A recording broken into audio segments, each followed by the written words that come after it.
Salam hormat saya ucapkan kepada para hadirin. Nama saya ialah Dr. Lee dan saya berasal dari Bukit Mentajam, Pulau Pinang. Sekarang saya tinggal di Kluang, Johor.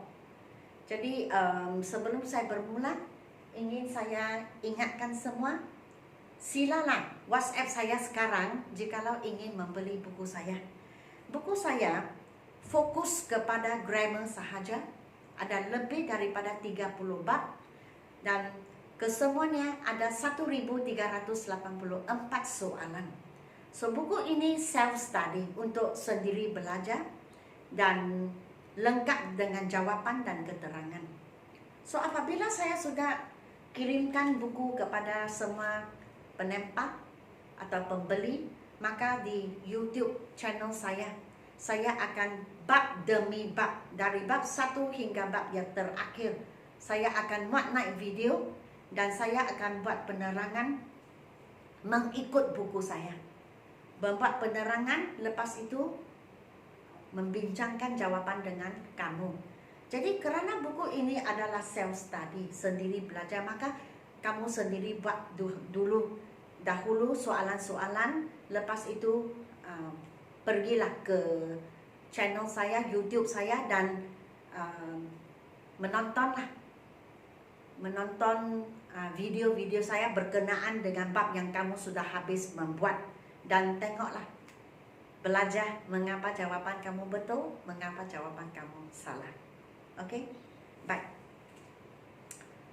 Saya ingin menceritakan sedikit tentang diri saya. Saya selama ini tidak pernah membuat kerja yang kedua. Saya mengajar saja. Saya masih suka mengajar. So pertama kali saya mengajar ialah di Singapura, 2 tahun di sana. Dan kebanyakan masa ditumpukan di Sabah. Tapi saya pernah juga mengajar di kampung saya, Bukit Mentajam, Sekolah Menengah Jitsin. Saya pernah mengajar di sana. Yang lain masa saya dihabiskan di Sabah. Di Sabah saya pernah mengajar di Tenom, di Beaufort, di Kota Kinabalu, dan saya pernah mengajar di Maktab Perdagangan Kinabalu di Wisma Sabah.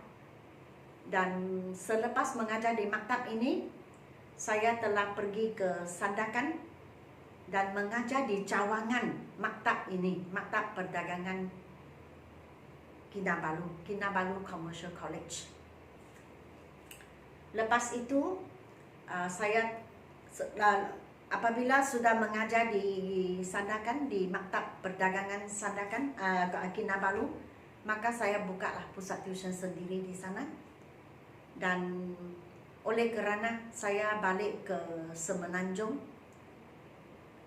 saya pun tutuplah pusat tuition. Saya ada 4 pusat tuition di sana, tutup dan datanglah ke Kluang, Johor. Dan di Kluang saya mengajar di Chonghua High School, sekolah tinggi Chonghua. Dan selepas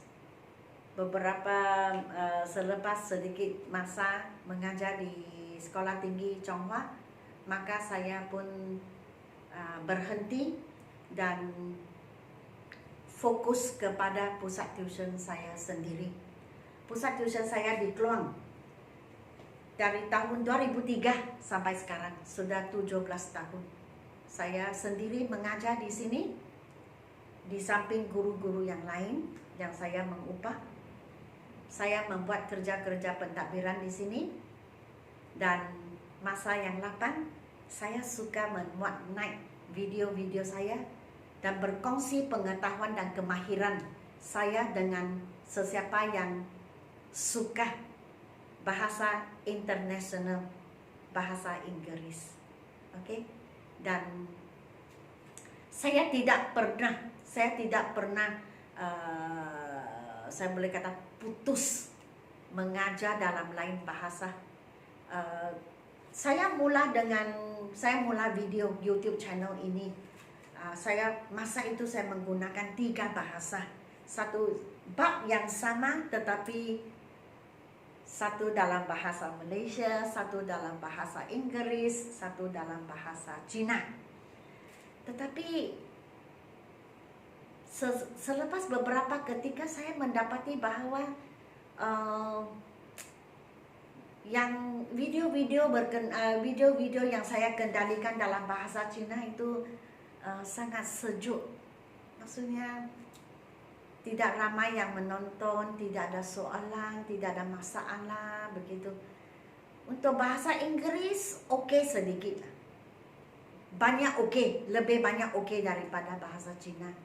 Tetapi bahasa Malaysia saya dapat sambutan yang amat hangat. Video-video saya dalam bahasa Malaysia ada ramai yang suka. Saya dapat banyak tontonan, banyak soalan yang ditanya, dan saya berasa penonton bahasa Malaysia saya ada juga dari Indonesia. Ya, saya ada subscriber dari Indonesia. Tapi mereka juga pandai mendengar bahasa Malaysia biasa yang saya gunakan ini. Dan saya amat suka waktu saya memuat naik bahasa Malaysia, sebab saya boleh berasa dalam hati saya yang dalam. Saya boleh rasa bahawa penonton bahasa Malaysia, bahasa Indonesia itu amat menghargai saya. Saya berasa amat dihargai. They are so appreciative. Ada banyak yang selalu thank you doktor, thank you so much doktor. Saya faham doktor dan sebagainya. Terima kasih doktor. Dan saya mendapat banyak subscriber Melayu yang memberi saya restu dari Tuhan. Dan mereka ada banyak yang cakap semoga kesihatan saya baik-baik dan sebagainya. Banyak restu yang saya dapat dari penonton atau subscriber bahasa Melayu, bahasa Malaysia. Dan saya rasa amat berbaloi saya dapat berkongsi kemahiran dan pengetahuan saya dengan subscriber Melayu yang begitu pandai menghargai sesuatu yang baik, sesuatu yang dia fikir baik. Baiklah. Past perfect tense bab 126. Past perfect tense sebenarnya ini susah. Saya sudah ajar 4 kali, tapi masih ada pelajar yang suka kalau saya mengajar sekali lagi. Bagi saya okey lah, tidak ada masalah. Perfect tense, present perfect tense saya sudah mengajar. Has atau have diikuti dengan past participle. Kalau have digunakan untuk I, you, we, dan they. Untuk has digunakan untuk he, she, dan it. Ingat dan ingat. Grammar 7 ganti nama. I, you, we, they satu kumpulan. He, she, it lagi satu kumpulan. Okay?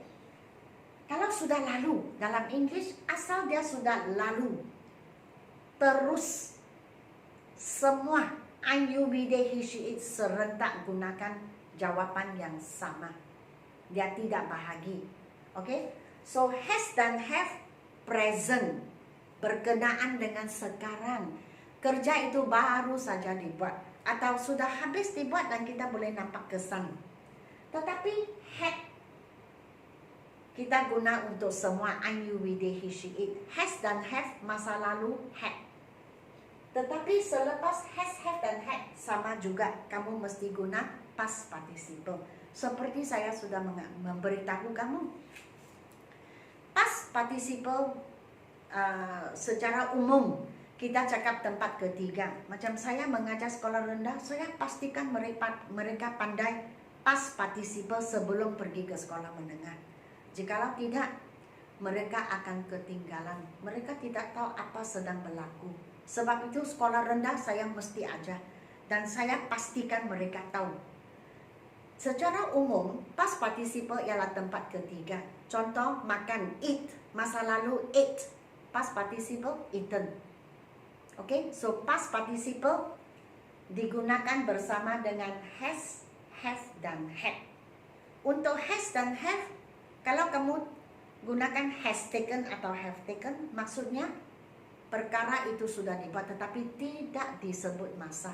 Jangan lupa, has, have dan had tidak sebut masa. Tidak cakap kemarin, tadi, 2 hari yang lalu, tidak boleh. Dia tidak sebut. So, saya melalui contoh, saya menerangkan after she had cooked, she washed the clothes. Mengapa saya tambah had di hadapan cook?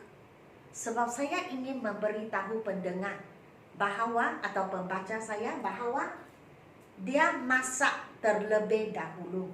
Kerja yang pertama dia buat ialah masak. Kerja yang kedua cuci baju, membasuh baju. Mungkin selepas membasuh baju, dia menyapu lantai, dia membuang sampah. Menyapu lantai, membuang sampah, semua serentak gunakan ed. She swept the floor and she threw the rubbish away. Tidak ada had lagi. Had hanya timbul 1 kali.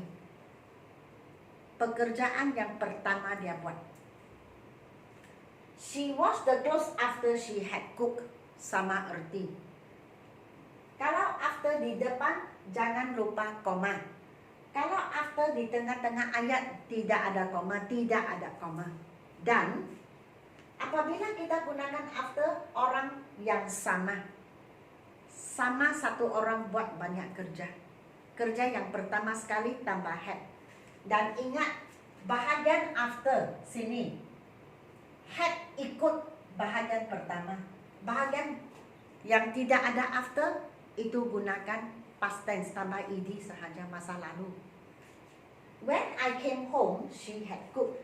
Apabila saya sampai ke rumah, dia sudah masak. Maksudnya saya boleh makan makanan di atas meja.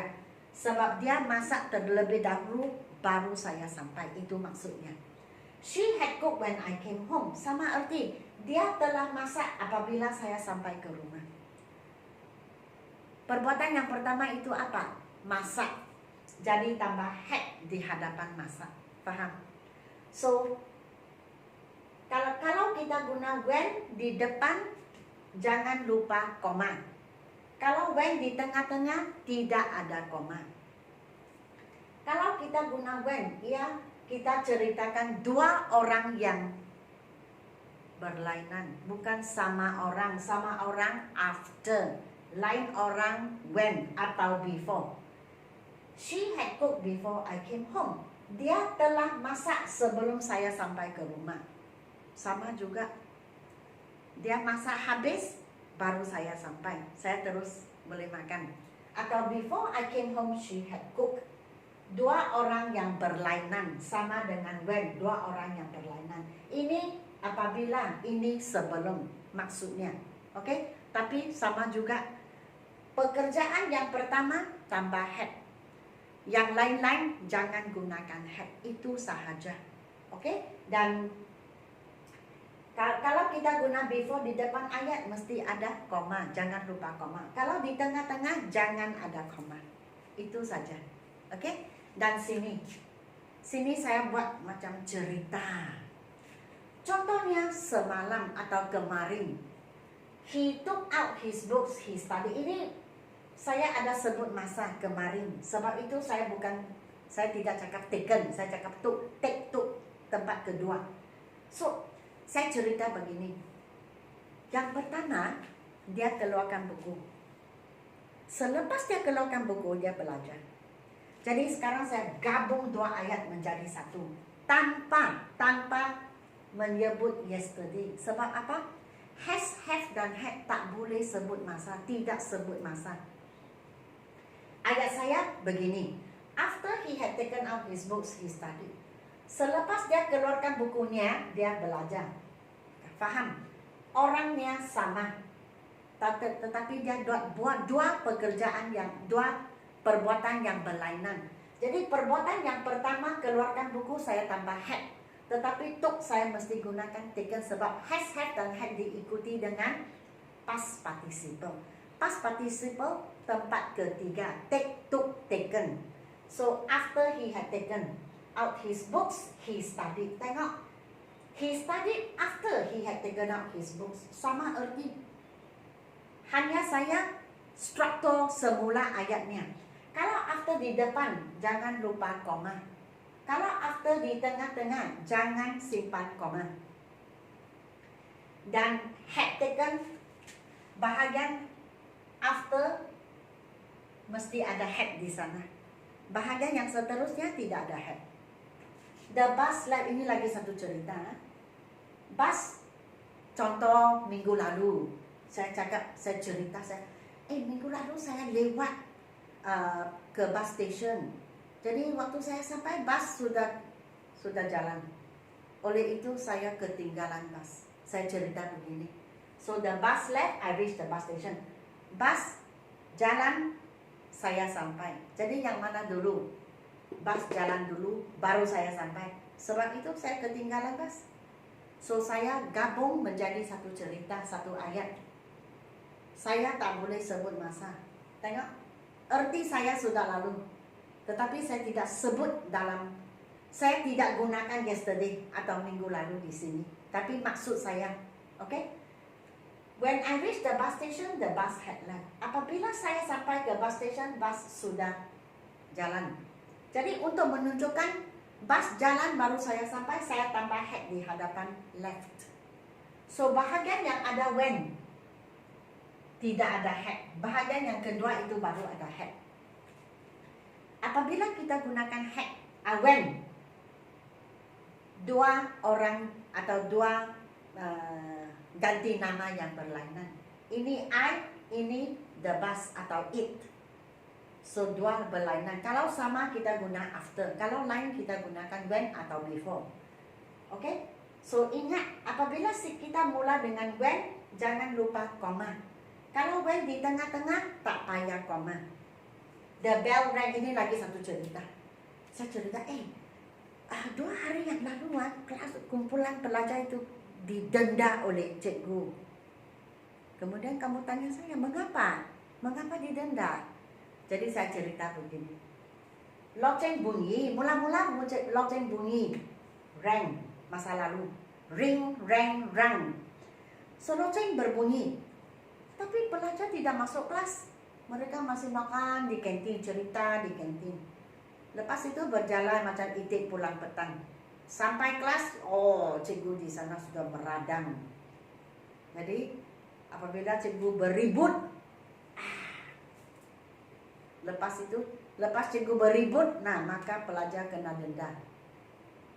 So saya gabung, saya cakap begini. Dalam satu ayat tanpa menyebut, tanpa menulis kemarin, 2 hari lalu atau minggu lalu, saya cakap begini. The bell had rung before they went into the classroom. Bahagian had itu di depan before. Bahagian before itu selepas before, kata kerja dia biasa, kata kerja biasa. Yang had itu di sebelum before. Loceng telah bunyi sebelum mereka masuk ke kelas. Maksudnya loceng bunyi baru mereka masuk kelas. So dalam situasi ini saya gunakan had untuk menunjukkan loceng berbunyi terlebih dahulu, baru mereka masuk kelas. Before they went into the classroom, the bell had rung. Sama erti, sebelum mereka masuk ke dalam bilik kelas, loceng telah bunyi. Yang telah itu mula-mula berlaku. Tengok bahagian before.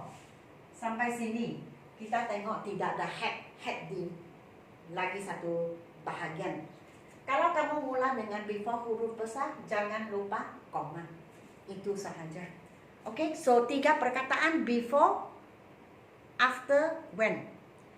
Dan jangan lupa, kalau kita ingin memberitahu orang satu cerita atau report kepada orang bahawa di antara 3 atau 4 atau 2 perkara yang telah berlaku, perkara yang terlebih dahulu, the first action, perbuatan yang pertama itu tambah had, dan yang lain gunakan past tense.